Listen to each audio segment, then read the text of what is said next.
একটি পারফেক্ট আয়োজন হয়েছে। যদি এটা 5 তারিখের আগে হতো তাহলে অনুমতি নিতে তো 15 দিন ঘোরা লাগতো, ঠিক না?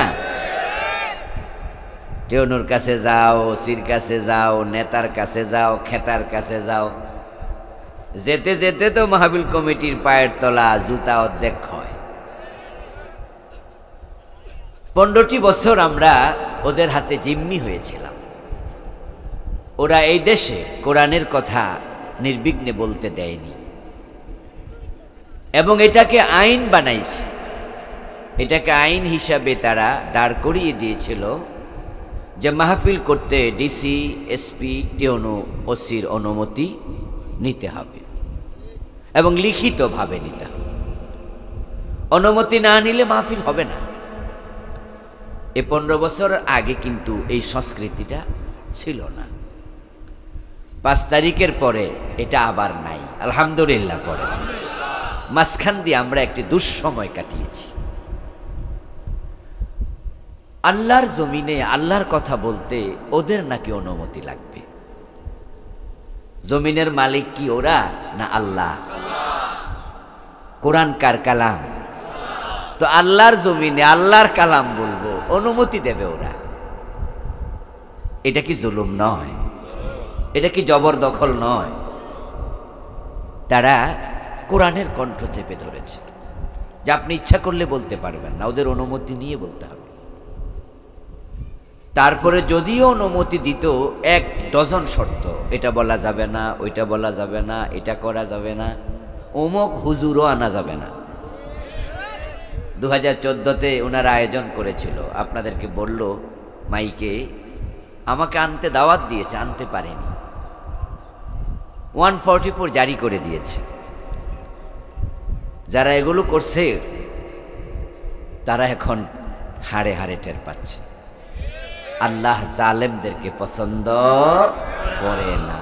ইন্নাহু লা ইউফলিহুস সালিমুন, কোরআনের আয়াত। আল্লাহর কথা কখনো মিথ্যা হতে পারে না।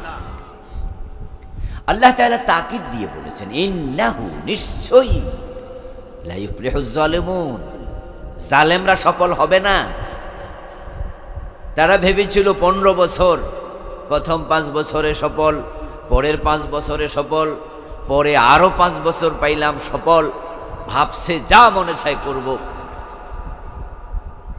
ভিশন 2041 ঘোষণা করে দিল 2041। টার্গেট অনেক লম্বা। 2024 চলছে, 41 মানে আরো 15 বছর, আরো 16 বছর। অথচ আল্লাহ তাআলা দেখালেন যে না, জমিনটা আমার, আমি তোমাদেরকে ক্ষমতা দিয়েছিলাম। তুতিল মুলকা মান তাশা, তিনি যাকে চান ক্ষমতা দেন। ওয়া তানজিউল মুলকা মিম্মান তাশা, আবার যখন মনে চান ক্ষমতা কেড়ে নেন। এই আয়াতের এতটা দারুণ প্রমাণ এবার আমরা পেলাম। 5ই আগস্ট ওরা ক্ষমতা ত্যাগ করতে হবে, আমরা এটা কল্পনাও করি নাই। আল্লাহ এমন ভাবে কেড়ে নিলেন, রান্না করা ভাত খেয়ে পালানোর সুযোগ দেন নাই। ভাত রাঁধছে একজন, খাইছে আরেকজন, ঠিক না? ঠিক না? ফ্রিজে যে বড় বড় মাছগুলা ঢুকাইছিল এনে রান্না করে খাবে, এ মাছ খাইলো পাবলিক। পরনের কাপড় সোপর পর্যন্ত নিয়ে পালাতে পারে নাই, ঠিক না? পোলাপানে কাপড় ধরে ধরে আবার ভিডিও করছে, ছবি তুলছে, কে কি কাপড় পাইছে দেখাইছে। 4 তারিখও যদি জানতো এভাবে পালাতে হবে, তাহলে দরবেশ বাবা দাড়ি কামাইতো না, দাড়ি লইয়াই হেলিকপ্টারে ফলাইতো। কিন্তু শেষ পর্যন্ত দাড়ি কামাইয়া পলাতে পারে নাই। আল্লাহ তাআলা যদি কারোর উপর অসন্তুষ্ট হন আর তিনি যদি পাকড়াও করেন, ইন্না বাতশা রব্বিকা লাশাদীদ, আল্লাহর কথা হলো, ও নবী, আপনার রবের ধরা অত্যন্ত শক্ত, কঠিন। লা ইউযিকু ওয়াসাকাহু আহাদ, অন্য আয়াতে আল্লাহ বলেন তার মতো শক্ত করে ধরার ক্ষমতা পৃথিবীর কারো নাই। ফেরাউনকে আল্লাহ ক্ষমতা রেখে বেজ্জতি করলেন। ফেরাউন যখন পানিতে ডুবে মরে তখন সে কি পদত্যাগ করেছিল না ক্ষমতায় ছিল? ফেরাউন যখন পানিতে ডুবে মরে একা ছিল না সৈন্য সামন্ত সাথে ছিল? ফেরাউন যখন পানিতে ডুবে মরে ঘুমে ছিল না সজাগ ছিল? আল্লাহর ক্ষমতা দেখেন, সজাগ রেখে সৈন্য সামন্ত সাথে রেখে ক্ষমতায় রেখে ফেরাউনরে ডুবালো। সাহায্য করার মতো একজন মানুষও জোটে নাই। ঠিক এবারেও আমাদের সাবেক প্রধানমন্ত্রী দেশ থেকে পালালেন, তার সেনাবাহিনী তারে কয় তাড়াতাড়ি ফালান, ৪৫ মিনিটের বেশি সময় নাই। ওনার সুযোগ পায়া এই দেশে ওনার নেতারা কর্মীরা অনেকে লাখ লাখ কোটি কোটি টাকার মালিক হলো, কিন্তু ওনার পলানের দিন সাহায্যকারী একজন নাই। আল্লাহর ধরা বড় শক্ত। অগাস্ট বিপ্লব এটা এবার দুনিয়ার কোনো মানুষ করে নাই। এবারের এই পতন স্বৈরাচারের অন্যায় জুলুমের লাঞ্ছনা শাস্তি দিয়েছেন সরাসরি আকাশের মালিক আল্লাহ। এই বিপ্লব এবার বিএনপি বলতে পারবে না আমরা করছি, জামাত ইসলামী বলতে পারবে না আমরা করছি, নেজাম ইসলাম হেফাজতে ইসলাম বলতে পারবে না যে ৫ই আগস্টের বিপ্লব আমরা করছি। আসলে এটা এবার দুনিয়ার কেউ করে নাই, এটা করেছেন কে? এবং যে ছাত্ররা আন্দোলন করছে এটা তারাও করে নাই, কারণ ছাত্রদের আন্দোলনের কর্মসূচির মাঝে সরকারের পদত্যাগ অথবা পলায়ন এটা ছিলই না। তাদের আন্দোলনটা শুরু হয়েছে কোটা সংস্কার, ঠিক না? ওরা কি সরকারের বিরুদ্ধে আন্দোলন করছিল না, ওরা শুরু করছে কোটা সংস্কার। এর মানে গামাসি উঠছিল, এটা যে এক পর্যায়ে ক্যান্সার হইয়া রুগী মরে যাবে এটা রুগী বুঝতে পারেন। কি উঠছিল? গামাসি উঠছিল। ফোলাপান বলছে যে কোটা সংস্কার, সরকার যদি বলতো ওকে ঠিক আছে আমরা এটা বিবেচনা করছি, তোমরা স্কুলে ফিরে যাও, তোমরা ক্লাসে ফিরে যাও, আমরা এটা দেখব, আন্দোলন এখানেই থেমে যেত। কিন্তু আল্লাহ তার মুখ দিয়ে এমন কথা বের করছে, আগুনে ঘি ঢাইলা দিছে। উনি বললেন কি, রাজাকারের নাতিপুতিরে চাকরি দেব, লাগছে। ঠিক কিনা? ঠিক কিনা? ফেসটা উনি নিজে লাগাই দিছে। মানে আল্লাহ ওনার মুখ দিয়ে এমন কথা বাইর করছে যেটার কন্ট্রোল করার সুযোগ আর নাই। মুখের কথা ধনুকের তীর, বেরিয়ে গেল আর ফিরানো যায় না। তাই মানুষ বলে ভাবিয়া করিও কাজ, করিয়া ভাবিও না। আমার বন্ধু যে আল্লাহ তাআলা আমাদেরকে আবার সুযোগ দিলেন ৫ই আগস্টের বিপ্লবের পরে নির্বিঘ্নে নিশ্চিন্তে কোরআনের কথা বলার সুযোগ দিলেন। নিশ্চিন্তে আমরা এখন কথা বলি আলহামদুলিল্লাহ। তাম বাংলাদেশে কোরআনের মাহফিল হতে এখন কারো কাছে অনুমতির জন্য যেতে হয় না। যে আল্লাহ আমাদেরকে এত চমৎকার সুযোগ দিলেন, আমরা কোরআনওয়ালারা ইসলামওয়ালারা এখন বুক ফুলাইয়া চলি। আমাদের মনে এখন কোনো টেনশন নাই, এখন টেনশনে আছে রাম এবং বামেরা। এখন হাসানুল হকিনু, রাশেদ খান মেনন, ওরা আছে মাইনকা সিপা, ঠিক না? যে ডক্টর ইউনূসরে ওরা দাঁড় করাইয়া রাখছিল আদালতে, এবং বেডা আদালতে উঠবে কারেন্ট বন্ধ করে দিচ্ছে যেন লিফটে উঠতে না পারে, হাঁটাইয়া তুলছে ৮ তলার উপর। আল্লাহর হাতে সব, অত ইজ্জু মান তাশা ওয়া তুযিল্লু মান তাশা। এই কোরআনের আয়াতগুলো আগে পড়েছি, আর এবার মনে হয় যেন বাস্তবতা নিজের চোখে দেখেছি। আল্লাহ যাকে চায় সম্মান দেয়, যাকে চায় অপমান করে। এই কোরআনের আয়াত দেখেন কিভাবে এবার মিলে গেল। আল্লাহর উপরে ঈমান কিন্তু আগের চেয়ে আমাদের একটু বাড়ছে, ঠিক না? আল্লাহ যে ঠিক আছে, আল্লাহ যে হক, আল্লাহর অস্তিত্ব ওয়াজিব। শয়তানে এসে মনের মাঝে আর সন্দেহ তৈরি করার সুযোগ আপাতত কিন্তু এবার আর নাই। শয়তান এসে আগে কনফিউশন তৈরি করতো, তোমারে কে বানাইছে? আল্লাহ। এটা কে বানাইছে? আল্লাহ। ওইটা কে বানাইছে? আল্লাহ। তো আল্লাহরে কে বানাইছে? শয়তান এসে মানুষের অন্তরে ওয়াসওয়াসা দেয়। প্রিয় নবীজি বলেছেন, শয়তান যখন এই জাতীয় ওয়াসওয়াসা দেবে তখন তুমি বলবে আউযু বিল্লাহি মিনাশ শাইতানির রাজিম, আমি আল্লাহর কাছে শয়তান থেকে আশ্রয় চাই। শয়তান কনফিউজ করে মানুষকে, আল্লাহই নাই, নাউজুবিল্লাহ পড়েন, কেন আল্লাহ টাল্লাহ নাই, এগুলো ঠিক না, হুজুররা কয় ঠিক না, এই কোরআন শরীফ এটা মোহাম্মদ বানাইছে, নাউজুবিল্লাহ পড়েন। এমন কথা বলার মতো লোক পৃথিবীতে আছে না নাই? এই যে তাসলিমা নাসরিন আমাদের দেশের মাইয়া, সেও কয় মোহাম্মদ নাকি কোরআন শরীফ বানাইছে। মুহাম্মাদুর রাসূলুল্লাহ সাল্লাল্লাহু আলাইহি ওয়াসাল্লাম উনি কোরআন বানান নাই, উনার উপরে কোরআন অবতীর্ণ করেছেন কে? ওয়া তুইজ্জু মান তাশা ওয়া তুযিল্লু মান তাশা। আল্লাহ যাকে চায় সম্মান দেয়, যাকে চায় অপমান করে, বেজ্জতি করে। কিভাবে আমরা দেখলাম যে ডক্টর ইউনূস 84-85 বছর বয়স্ক মানুষ, উনাকে তারা 8 তলায় তোলে, পায়ে হাঁটাইয়া লিপ বন্ধ দাঁড় করায় রাখছে আদালত। আর আল্লাহ ওকে আসামির জায়গা থেকে তৈরি আইনা বাংলাদেশের 1 নম্বর চেয়ারে বসাই দিয়েছে। কি আশ্চর্য না? আচ্ছা, ডক্টর ইউনূস কোনোদিন কারো কাছে দরখাস্ত করছিল আমার প্রধান উপদেষ্টা বানাইও? বরং যে ফোলাপান বিপ্লব করলো ওরা কইরা সাইরা এবার ওনারা দাওয়াত দেয়, স্যার আপনি একটু আসেন, এই চেয়ারটাতে একটু বসেন, ঠিক কিনা? কি আজীব। আর যিনি 15 বছর চেয়ার দখল করে রাখছে, ওরে কয় ফলা, তাড়াতাড়ি ভাত খাওয়ার টাইম নেই, ফলা শুধু। পালিয়ে গেলেন।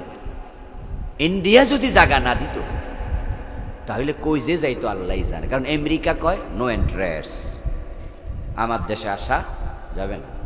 ইউকে, লন্ডন নো এন্ট্রেস, তামাম দুনিয়া নো এন্ট্রেস। গিয়েছিল ইন্ডিয়া থেকে দুবাইতে, ওরা বলে নো এন্ট্রেস, 14 ঘন্টা এয়ারপোর্টে বসায় রেখা ফিরিয়ে দিছে। যদি অবস্থা এমন হতো ইন্ডিয়া বলতো নো এন্ট্রেস, তাহলে আল্লামা সাইদির সেই কথা প্রতিফলিত হতো, পলানোর জন্য ইন্দুরের গর্ত খুঁজা পাবে না। তবে হ্যাঁ, কিছু গর্তই পাইতেছে না, এগুলো বিভিন্ন জায়গায় সুপার হয়েছে, কুইজে ফলাবে বুঝতে পারতেছে। ইজ্জতের মালিক কে? বেজ্জতি করে কে? এজন্য আপনাদের জন্য আমাদের জন্য এখানে শিক্ষা আছে। এই কথাগুলো বলছি যে কারণে, সে কারণ হলো আমরা কখনো জালেম হব না। আপনি জালেম হইেন না। আমাদের দেশের লোকেরা একটু পয়সাওয়ালা হলে, প্রতিবেশী গরিব হলে জুলুম করে। আরে জামাই যদি পয়সাওয়ালা পরিবারের হয়, বউ যদি গরিব পরিবারের হয়, বউ পর্যন্ত জুলুম কইরা পিটা, বউর গায়ে হাত তোলে। স্বামী জালেম হয়ে যায়, নেতা জালেম হয়ে যায়। আমাদের অভ্যাস খারাপ, আমরা আল্লাহর কথা ভুলে যাই। হাল চাষ করার জন্য যে হাতের লাঠিটা দিয়া গরু পিটে, মেজাজ খারাপ হইলে ওই লাঠি দিয়া বউ পিটে, এমন কিছু জালেম স্বামী আছে কিনা? ওই লাঠি দিয়া বউ পর্যন্ত পিটে। আচ্ছা, শ্বশুর বাড়ি যদি তার চেয়ে ধনী হয়, শালা একটা মাস্তান, তাহলে কি হেতের বোনের এরম ফিডাইব লাঠি দিয়া? মনে মনে ভাবে যদি ফিডাই তাহলে বিকালবেলা বাজারে গেলে আমারে ফিডাইব। কিন্তু গরিব পাইলে, নিচু পাইলে ঝাপটে ধরে। এই 15 বছর আমরা মাজলুম ছিলাম। 5ই মে শাপলা সতরে আলেমদের বুকের রক্ত জমিনকে লাল করে দিয়েছে। পরের দিন 2-3 দিন পরে কি বললো এক নেতা? এক রাতে সাফ করে দিচ্ছে। আহারে অহংকার!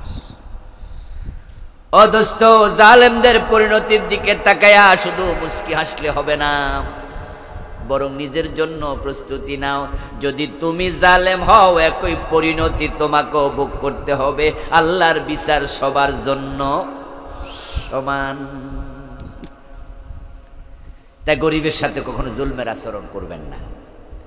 যে আল্লাহ তাআলা আমাদেরকে চমৎকার শিক্ষণীয় পরিবেশ দিলেন, মাহফিল করার সুযোগ দিলেন, সুস্থতা দিলেন, আজকের এই আয়োজনে সম্পৃক্ত হওয়ার তৌফিক দিলেন। আসুন সবাই মিলে শুরুতে আমরা সে আল্লাহকে কৃতজ্ঞতা জানাই, শুকরিয়া জানাই। জোরে জোরে একবার কালিমাতুশ শুকর পড়ি, আলহামদুলিল্লাহ। প্রিয় ভাইয়েরা, আমি আপনাদের সম্মুখে পবিত্র কোরআন মাজিদ থেকে সূরা আল বাকারার 208 নম্বর আয়াতে কারিমা তিলাওয়াত করেছি। প্রিয় নবীজি সাল্লাল্লাহু আলাইহি ওয়াসাল্লামের পবিত্র মুখ অনুসৃত একখানা ছোট্ট হাদিসে নববী পাঠ করেছি। আল্লাহ তাআলা তৌফিক দান করলে এখান থেকে কিছু কথা বলবো ইনশাআল্লাহ। কোন বাদ দিকে জায়গা আছে? আচ্ছা, আসক লোকজন খুঁজে আইসা জায়গা খুঁজে নেবেনি, আমার আর ডিস্টার্ব করেন না, আলোচনার গতি নষ্ট হয়ে যায়। আপনারা যারা ওদিকে দাঁড়িয়ে আছেন এদিকে আসলে নাকি একটু সুবিধা বেশি হবে। জি না, বসার কি বিছনা দিয়েছেন নাকি এখানে? ও মাশাআল্লাহ, ভাইরা কিছু বিছনা নাকি এদিকে দিছে, তো আপনারা পারলে এগুলো আরো খুলে দেন। এই সাইডটা খুলে দিলে লোকজন আরো কাছাকাছি এসে দাঁড়াতে পারবে। যেহেতু জায়গাটা ছোট, যতটা পারেন ওনাদের সুযোগ দেন। এই আমাদের বাম পাশের এই ইয়েটা খুলে দেন। আচ্ছা, আসেন আমরা মূল আলোচনায় প্রবেশ করি। আমার প্রিয় ভাইয়েরা, আল্লাহ তাআলা পবিত্র কোরআন মাজিদে ইসলামকে পূর্ণাঙ্গ জীবন ব্যবস্থার ঘোষণা দিয়েছেন। তিনি বলেছেন আল ইয়াউমা আকমালতু লাকুম দীনাকুম। নবী মুহাম্মদ সাল্লাল্লাহু আলাইহি ওয়াসাল্লাম বিদায় হজের ভাষণ দিচ্ছিলেন। ওনার সম্মুখে 1.25 লাখের মতো সাহাবী উপস্থিত। আল্লাহর হাবিবের কাছে আল্লাহ তাআলা মেসেজ পাঠালেন, ও প্রিয় নবী, আল ইয়াউমা আকমালতু লাকুম দীনাকুম, আমি আল্লাহ ঘোষণা করছি আজকে তোমাদের দিন ইসলামকে আমি পরিপূর্ণ করে দিলাম। ওয়া আতমামতু আলাইকুম নি'মাতি, এবং ইসলামকে আল্লাহ বলেন নেয়ামত, আমি আমার নেয়ামতকে সম্পন্ন করলাম। তারপরে বললেন ওয়ারাদিতু লাকুমুল ইসলামা দীনাম, ইসলামকে তোমাদের দিন, তোমাদের জীবন ব্যবস্থা বানায়া আমি আল্লাহ নিজে সন্তুষ্ট হয়ে গেলাম। 1 নাম্বার, ইসলাম পরিপূর্ণ ধর্ম। 2 নাম্বার, ইসলাম একটি শ্রেষ্ঠ নেয়ামত। 3 নাম্বার, আল্লাহ ইসলামকে পরিপূর্ণ করে সন্তুষ্ট। এবার আপনাদের কাছে আমি বলি, পরিপূর্ণ ধর্ম, সম্পূর্ণ নেয়ামত ইসলাম পেয়ে আল্লাহ যদি দিয়ে সন্তুষ্ট হয়, পেয়ে আমরা সন্তুষ্ট হওয়া দরকার আছে কিনা? কিন্তু ইসলাম পেয়ে কি আদৌ আমরা সন্তুষ্ট? এই হলো বড় আকারের প্রশ্ন। আমার বন্ধু, রবের সাথে বান্দার সম্পর্কটা এমনই হবে, রব যেমন চায়। এটাকে বলা হয় রেদা বিল কাদা। আল্লাহ যা ফয়সালা করেন, আল্লাহ যা বলেন, আমরা যারা তার গোলাম, আমাদের দায়িত্ব হলো তার ফয়সালায় একমত হওয়া। যদি ভালো লাগে তাও, যদি ভালো না লাগে তাও। আর যারা আল্লাহর সাথে একমত হয়ে যায়, আল্লাহ নিজে তার উপর সন্তুষ্ট হয়ে যায়। সেটা যত কষ্টকর হোক, যত কঠিন হোক, আপনি বলবেন ওকে ওকে ওকে, ইয়েস ইয়েস ইয়েস, এর বাহিরে কথা নাই। ইব্রাহিম আলাইহিস সালামের সন্তান হয় না, 80 বছর বয়স পার হয়ে গেল, দাড়িগুলো সাদা হয়ে গেল, মাথার চুলগুলো পেকে গেল। নবী ইব্রাহিম আল্লাহর কাছে দোয়া করছেন, রব্বি হাবলি মিনাস সালিহিন, আল্লাহ আমার একটা নেক সন্তান দেও। 86 বছর বয়সে ইসমাইল আলাইহিস সালামের জন্ম হলো। বাবা আনন্দে উদ্বেলিত, মা আনন্দে আত্মহারা। সোনার টুকরা সন্তান, কলিজার টুকরা আদর করছে, কোলে নেয়, চুমো খায়। আর আল্লাহ ওহী পাঠালেন, ইব্রাহিম এই সন্তানকে মক্কায় রেখে আসো, কাছে রাখা যাবে না। আল্লাহর ফয়সালা বান্দা সন্তুষ্ট থাকা লাগে। সন্তুষ্ট থাকলো কিনা আল্লাহ টেস্ট করে। যারা সন্তুষ্ট তাদের জন্য জান্নাত, যারা আল্লাহর সাথে দ্বিমত করে, আল্লাহর ফয়সালা নারাজি দেখায়, তাদের কপালে জান্নাত নাই।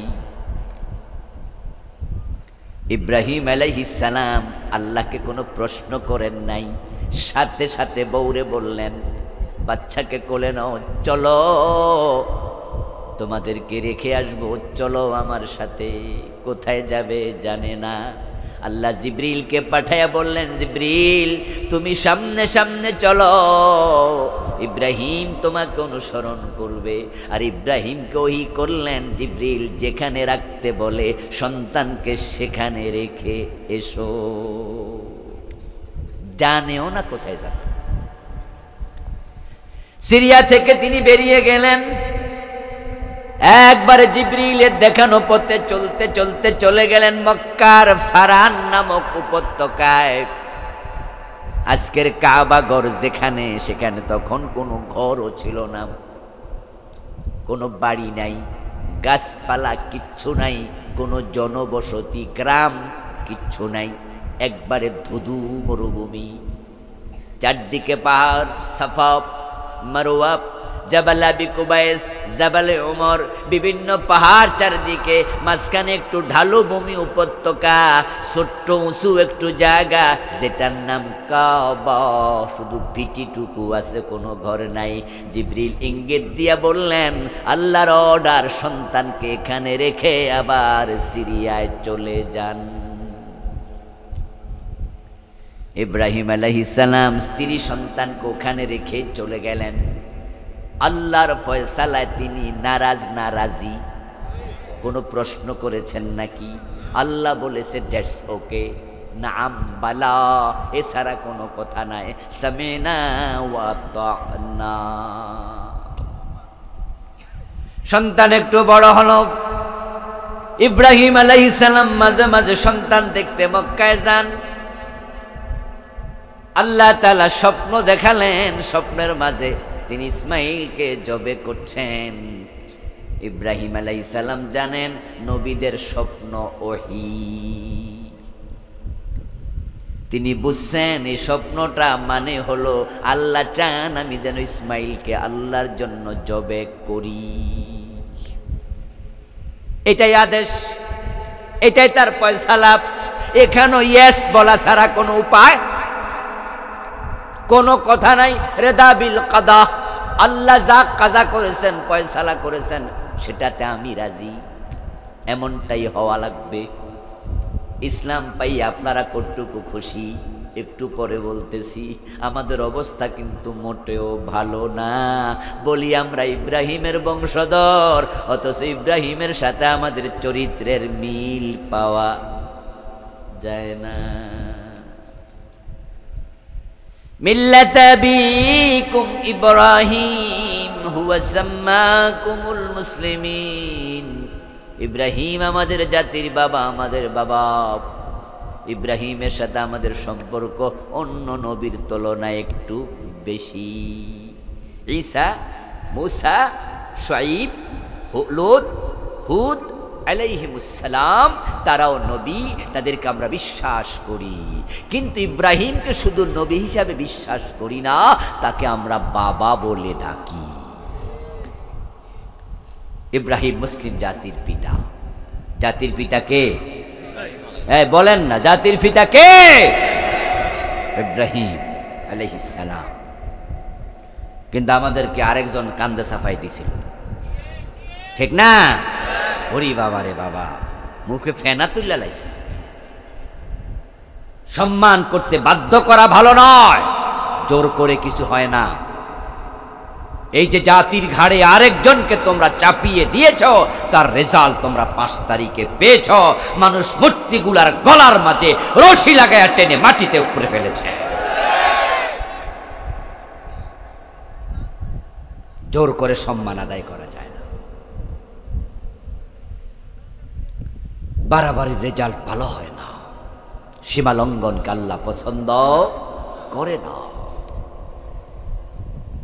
জিয়াউর রহমান আপনার কাছে উনি অনেক বড়, আপনি তাকে বলেন নেতা, আদর্শ, কিন্তু আমার কাছে তিনি তা নন। আমার কাছে তিনি একজন সফল, একজন সৎ রাষ্ট্রপ্রধান, কিন্তু আদর্শ নয়। আমার আদর্শ মুহাম্মাদুর রাসূলুল্লাহ।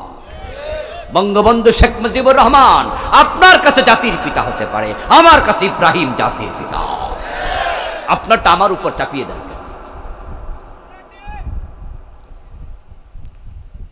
আপনি যা ভাবেন আমি তো একটু ভিন্ন মত রাখতে পারি না?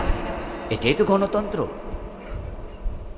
যারা জাতীয় পার্টি করে তারা ইরশাদকে পল্লী বন্ধু বলে, তার সম্মান করে, করুক, আমি সেটা নাও তো করতে পারি, কিন্তু তাকে আমার ঘাড়ে চাপিয়ে দিতে হবে কোন কারণে? আল্লামা সাইদিকে আমি ভালোবাসি, আপনি ভালো নাও তো বাসতে পারেন, কিন্তু তাই বলে কি আমি কি সাইদিকে আপনার ঘাড়ে চাপিয়ে দেব? এটা কি ঠিক?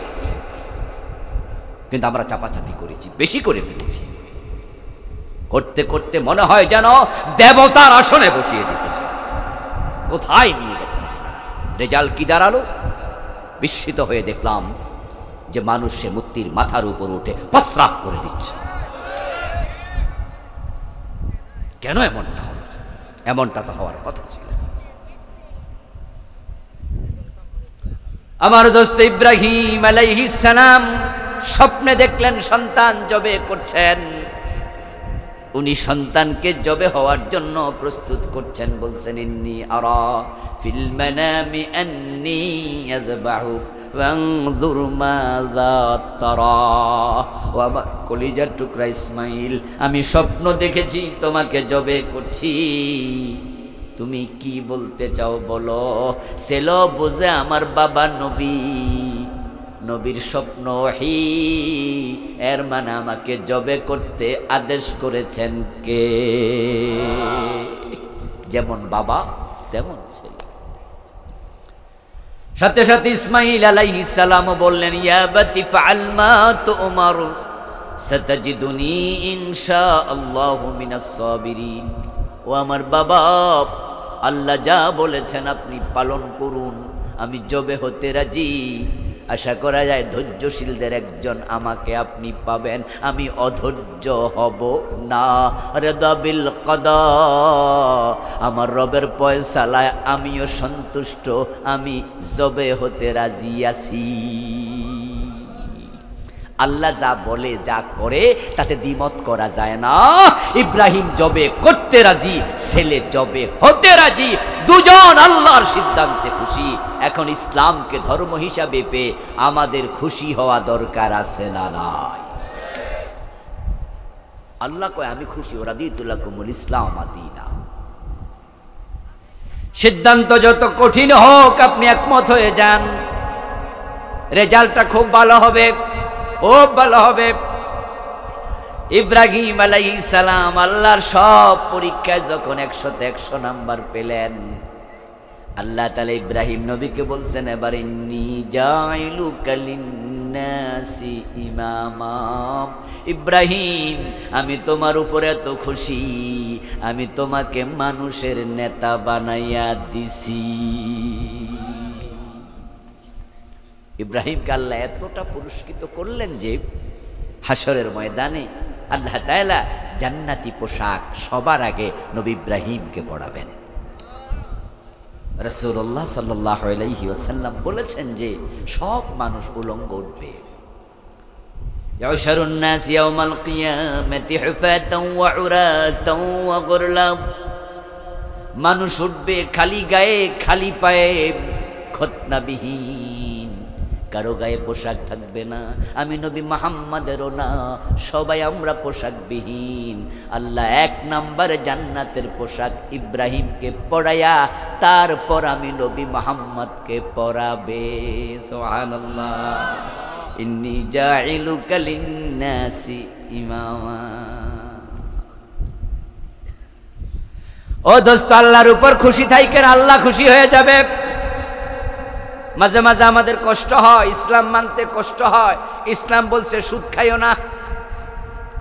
এখন আমি যদি সুদ এতদিন তো খাইতাম, এখন যদি এটা বন্ধ করে দেই, তাহলে কি আগের মতো এত আরামে থাকা যাবে? আপনি জানেন যে এখানে খাদ আছে, তো যদি বলেন যে না ভাই 1 নাম্বারটা নাই, পাশের দোকানে একই তেল, ও বেটা কয় যে বলেন কি খাঁটি ছাড়া কি আমি বেশি নাকি? সবই শুধু খাঁটি। তো কাস্টমার সব ওই দোকানে যাবে, আমার তো দোকানে কাস্টমার নাই। এখন সত্য কথা বললে তো ব্যবসায় লুজার হব, এখন কি করি? ইসলাম বলে মিথ্যা বলা যাবে না, প্রয়োজনে লস মেনে নিতে হবে। ইব্রাহিম নবী ছেলে জবে করে দেয় আল্লাহর কথা মেনে। কলিজার টুকরা জবে করার সে বড় লস আর কি আছে? কিন্তু ইব্রাহিম বলেছে আমার আল্লাহ যেহেতু বলেছে, লাভ লস বুঝি না, আমার আল্লাহটাই মানি। ইব্রাহিম আলাইহিস সালাম যখন ইসমাইলের গলায় ছুরি চালাচ্ছিলেন, তখনও কি তিনি জানতেন নাকি জবাই হবে না? উনি জানতেন যে ছুরি দিলে তো জবাই হবেই, আমার আল্লাহ বলছে জবাই করতে। কিন্তু না, আপনি জান্নাতও চান আবার সুদও খান, আপনি বেহেশত খোঁজেন আবার মিথ্যাও বলেন। ইসলাম পাই আপনি খুশি হয়েছেন, কইল রাখে না। যদি বলেন যে ইসলাম পাই আমি খুশি, আপনি মৃত্যু। আর চরিত্র যদি আপনার কর্ম কোরআনের সাথে হাদিসের সাথে মিলে, তাহলেই আপনি সত্যবাদী। কয়জনের সাথে মিলে? ইসলাম বলেছে ছেলের বয়স, বাচ্চার বয়স 7 বছর হলে নামাজের আদেশ করো, 10 বছর হলে প্রয়োজনে শাসন করে নামাজ পড়াও। অথচ আপনার ছেলে ইন্টারমিডিয়েটে পড়ে, অনার্সে পড়ে, ফজরের টাইমে আপনি মসজিদে গেলেন, ছেলে ঘুমায় আছে, আপনি তাকে মসজিদের সাথে নেন নাই। ইসলাম পাই আপনি খুশি কইল কেডা? আপনি তো আল্লাহর কথা রাসূলের কথাই মানেন নাই। আরো কত আসতেছি, একটু একটু ও শুনে আবার কষ্ট পাইতেছেন না তো? এগুলো অমিলগুলো মিল আনতে হবে আর কি। আত্মসমালোচনা হোক, ও শুনে বুঝটা আসুক যে আসলে আমি যে পথে চলছি, এই পথে চললে তো জান্নাত পাওয়া কঠিন, তাই ভালো পথে আমাকে যেতেই হবে। আল্লাহর সিদ্ধান্তে খুশি হন, মনোপুত নাও হতে পারে।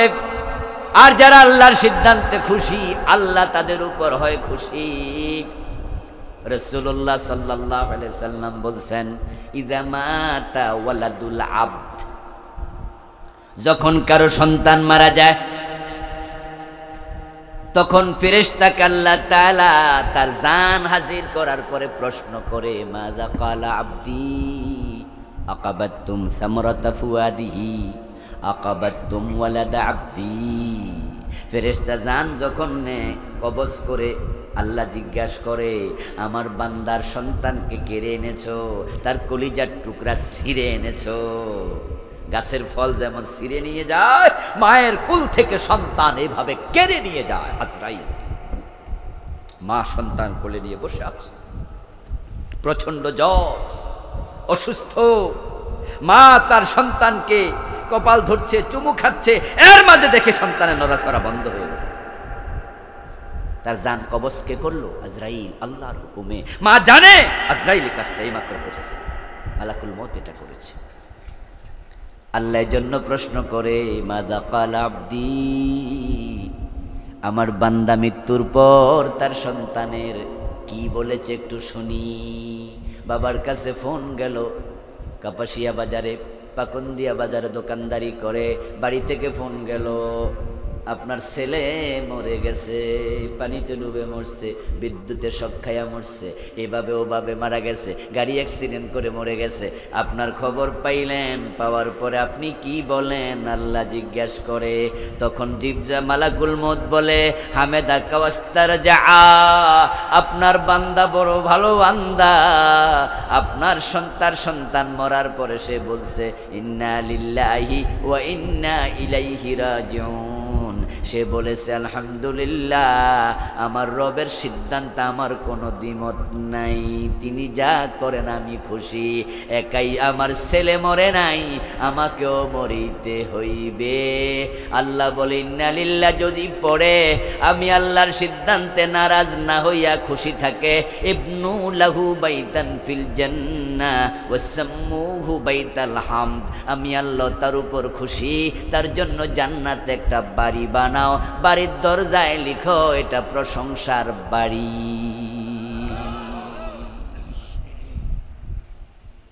এত বড় লস হওয়ার পরে আল্লাহর সিদ্ধান্তে খুশি কয়জনে থাকতে পারে? কয়জন ইন্না লিল্লাহ পড়ে? কয়জনে আলহামদুলিল্লাহ পড়ে? খুব কম।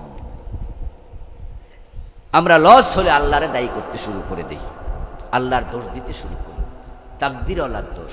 নিজে পাইলে নিজে, আল্লাহর কথা ভুলে যায়। ছেলে এসএসসি পরীক্ষায় আপনার দাখিল পরীক্ষায় প্লাস পাইছে, গোল্ডেন জিপিএ পাইছে, লোকজন জিজ্ঞাসা করে তুমি এত চমৎকার রেজাল্ট কেমনে করলা?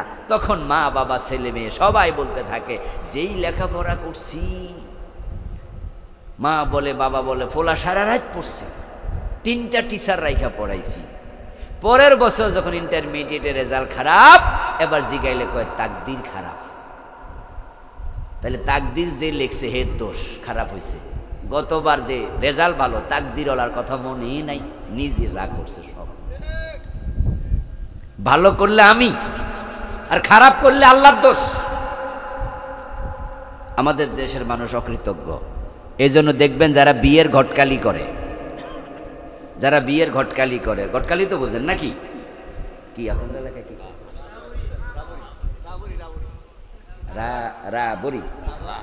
রাহবার? ও আচ্ছা, রাহবার, রাহবরি করে, ঘটকালি করে। এই শব্দ তো আমি আর জানতাম না, রাহবরি আজকে শুনলাম, এলেম হইল একটু। রাহবরি করে, বিয়ের ব্যাপারে ঘটকালি করে। যদি ভালো মাইয়া পায় তাহলে আমার ফল আর কোফাল, এরপর আমার যে ছেলে যোগ্য, ঘটকের কোনো নামই নাই, কিন্তু বউ খারাপ হলে কই বেড়া আমাদের গজব করে দিচ্ছে, বুঝছেন? খারাপ হইলে ঘটকের দোষ, আর ভালো হইলে ফল আর কোফাল। ছেলের যোগ্যতা। এত অকৃতজ্ঞ হওয়া ভালো না, আল্লাহ অকৃতজ্ঞকে পছন্দ করে না। আল্লাহ তাআলা বলছে ইয়া আইয়ুহাল্লাযীনা আমানু দুখুলু ফিস-সিলমি কাফা, একটি পরিপূর্ণ ধর্ম দিলাম ইসলাম, এটা দিয়ে আমি খুশি। এখন তোমরা যারা ইসলাম পাইছো তোমরাও খুশি হয়ে যাও। আর ইসলাম পাইয়া খুশি তার প্রমাণ হবে তখন জীবনের সব জায়গায় ইসলাম মানতে রাজি থাকবেন যখন। এই ভাইয়েরা একটু কথা বলেন তো আমার সাথে দয়া করে, ইসলাম পাইয়া আপনারা খুশি না বেজার? খুশি। ইসলামে সুর ধরে হাত কাটার আইন আছে না নাই? 53 বছরে কয়দিন কাটছেন? তো খুশি হইলে কাটলেন না কেন?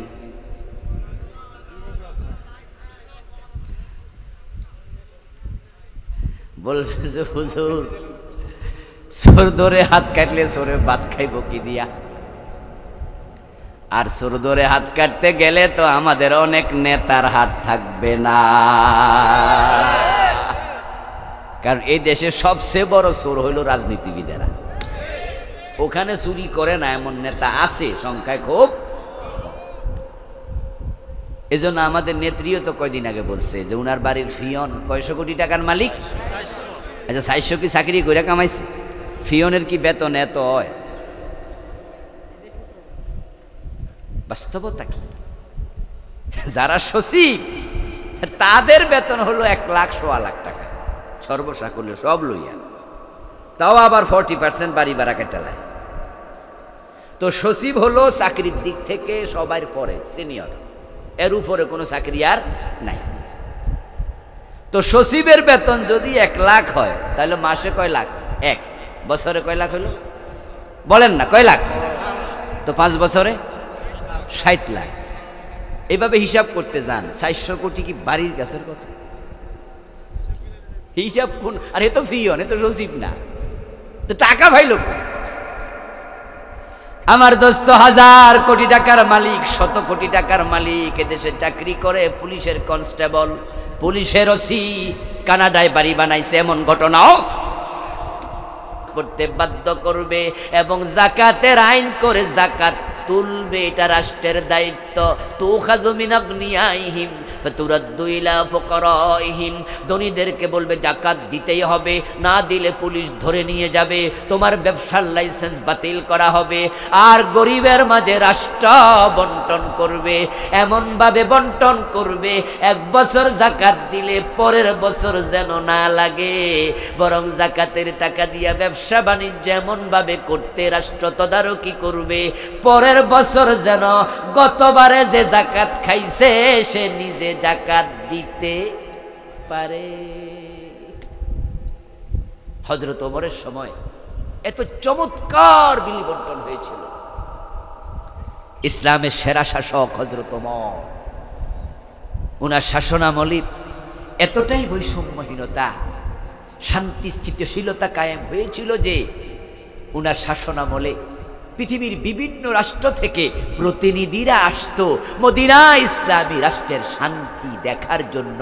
কেমনে শান্তি প্রতিষ্ঠিত হলো এসে তারা দেখেছে ওমর তার ঘরে নাই, খুঁজেছে ওমর কই, লোকজন দেখিয়েছে ওমর তো বিচার আচার করার জন্য স্বাভাবিকত ওনার অফিসে থাকে, ওনার অফিস মসজিদে নববী। তারা ভাবলো নিশ্চয়ই মসজিদে নববী বিশাল আলিশান বিল্ডিং হবে, গিয়ে দেখে খেজুর পাতার চালি। অবাক হল, এই বুঝি তোমাদের দেশের প্রেসিডেন্টের অফিস?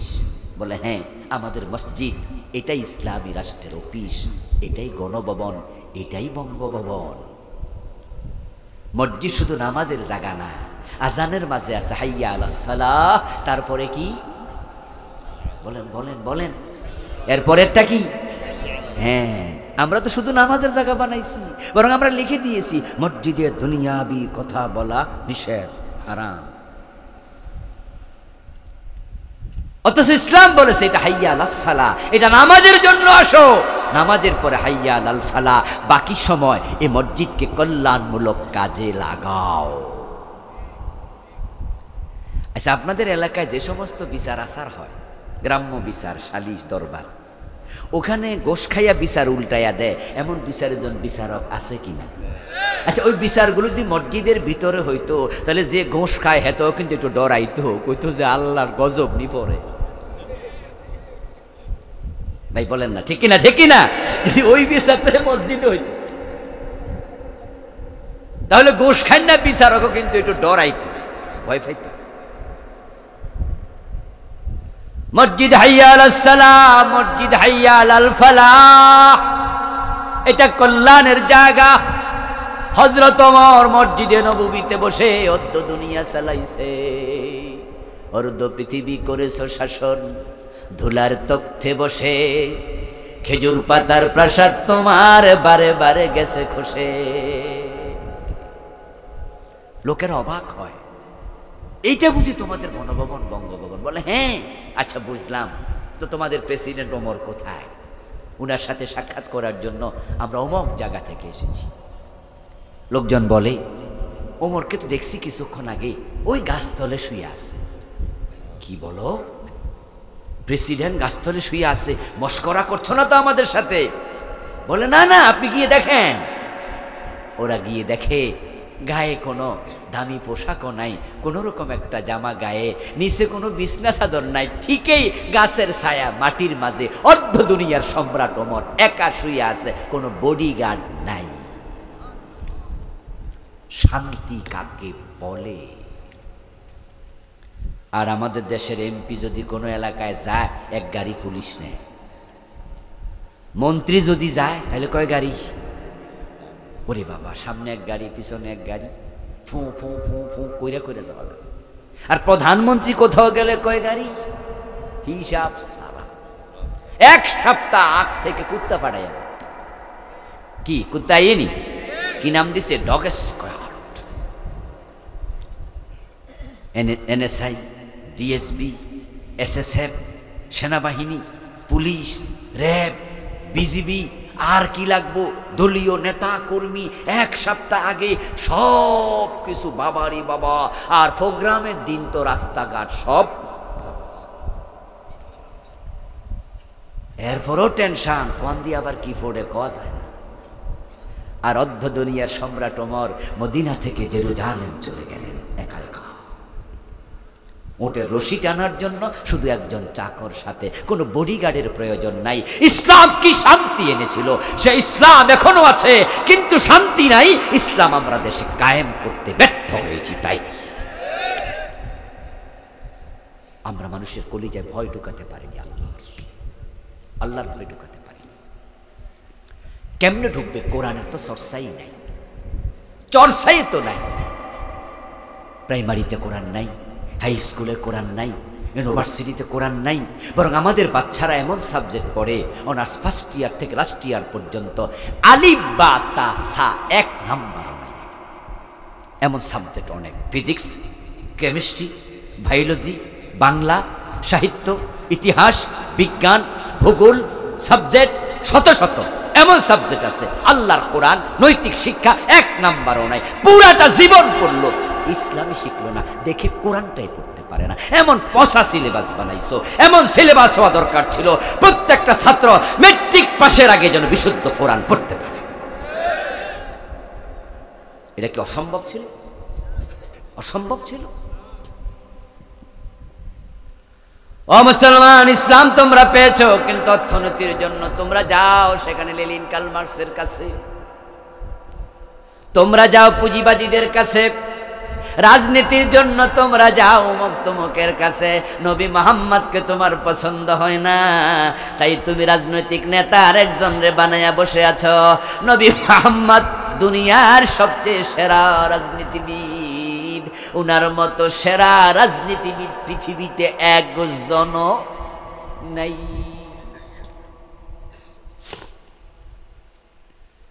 জাকাতুম আল ঈমান মান রাদিয়া বিল্লাহি রাব্বান ওয়া বিল ইসলামি দীনা ওয়া বিমুহাম্মাদিন নাবিয়্যান ওয়া রাসূলা।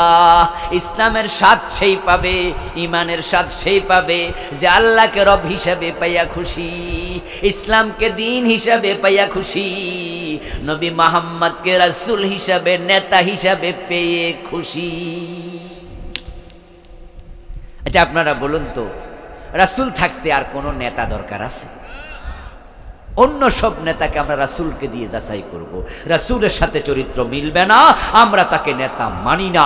এখনো আলহামদুলিল্লাহ মসজিদের ইমাম যখন আমরা নেই, তখন আমরা দেখি তার দাড়ি আছে কিনা, আমরা দেখি সে টাকনুর নিচে কাপড় পরে কিনা, আমরা দেখি তার তেলাওয়াত বিশুদ্ধ কিনা।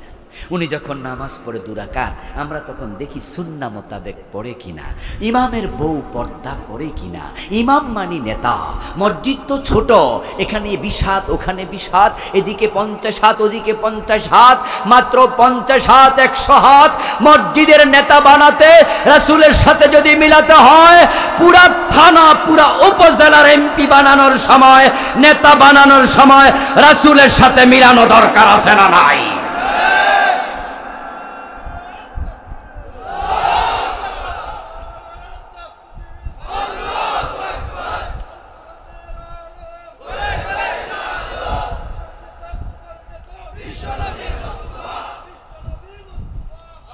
আমার প্রিয় ভাই, আমরা মসজিদের ইমাম নীতি কিন্তু রাসূলের সাথে মিলাই। ইমাম শব্দের অর্থ কি?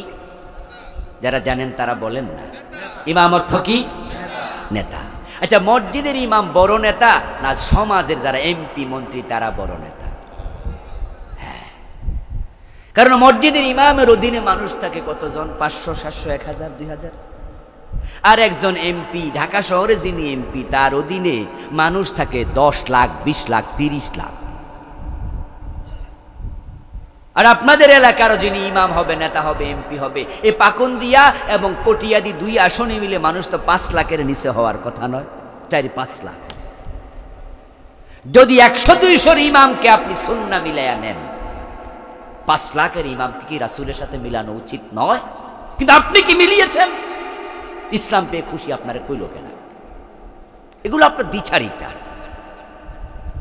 বরং মুসলমান মা বাবার ঘরে জন্ম নিয়ে আপনি বিপদে পড়ছেন যে ইসলাম মানি না, এটা কোয়ার সুযোগও নাই। এই জন্য বেনামাজিরই জিগাইবেন, এই বেনামাজি যাই হোক না কেন ইসলাম পাইয়া খুশি? হেও কইব হ্যাঁ অনেক খুশি, নামাজ পড়ে না, হেও খুশি। মানে কি ভাইয়া খুশি এই বোঝে না, কি যে বোঝে না এইটাও বোঝে। ও দোস্ত, মসজিদের যে ইমামকে রাসূলের সুন্নাহর সাথে মিলাইয়া দিলেন বা ইমাম বানা নিলেন, আচ্ছা আপনারা যারা দাড়ি কামান, মসজিদে জুমার দিন গিয়ে দেখেন আপনার ইমামও দাড়ি কামাইছে, হের পিছনে নামাজ পড়বেন নি? যার দাড়ি নাই হেও পড়বো না, হে কব এ হুজুর চলবো না। তো তোমার যে দাড়ি নাই কব আমি হইলাম মুসল্লি, আমার চলে, হুজুরে চলবো, বলবে না? বলবে না? আচ্ছা আপনার ইমাম যদি বিড়ি টানে, আপনি কি তার উপর ভক্তি শ্রদ্ধা রাখিয়া ইমামতিতে রাখবেন? বিড়িটা না মুসল্লি বিরোধিতা করবে যে এইটা চলবো না। রাষ্ট্রের নেতা মদ খায়, মদের ব্যবসা করে, সুদী ব্যাংকের এমডি, ব্যাংকের মালিক এমন লোকেরও রাষ্ট্রের নেতা বানায়, অথচ সুদ খেলে ৭৩টা গুনাহ, সবচেয়ে ছোটটা হলো মায়ের সাথে জেনা। ও দোস্ত, আপনার যে মসজিদের ইমাম, উনার কাছে কত টাকা বাজেট আসে? আচ্ছা, মসজিদের ইমাম হুজুরের হাতে কি কোনো বাজেট মাজার আসেনি? কাবিঘা খাদ্যের বিনিময়ে কর্মসূচি, গম, রাস্তা করার টাকা। মসজিদের ইমামের কাছে কাবিঘা নাই, রাস্তার টাকা নাই, কিছু নাই। বড় মসজিদে যে দান বাক্সা চালায়, এটা চাবিও ইমামের কাছে নাই, এটাও কেশিয়ারের কাছে। এরপরও ইমাম রে এত যাচাই করেন, রাসূল রে মানিনি, আল্লাহ রে মানিনি, তাকওয়া আসেনি, ইসলাম মানিনি। আর যার হাতে কোটি কোটি টাকার বাজেট, ওর তাকওয়া আছে কিনা যাচাই দরকার আছে না নাই? যেহেতু যাচাই করেন না, না বুঝা নেতা বানান, তাই মানুষ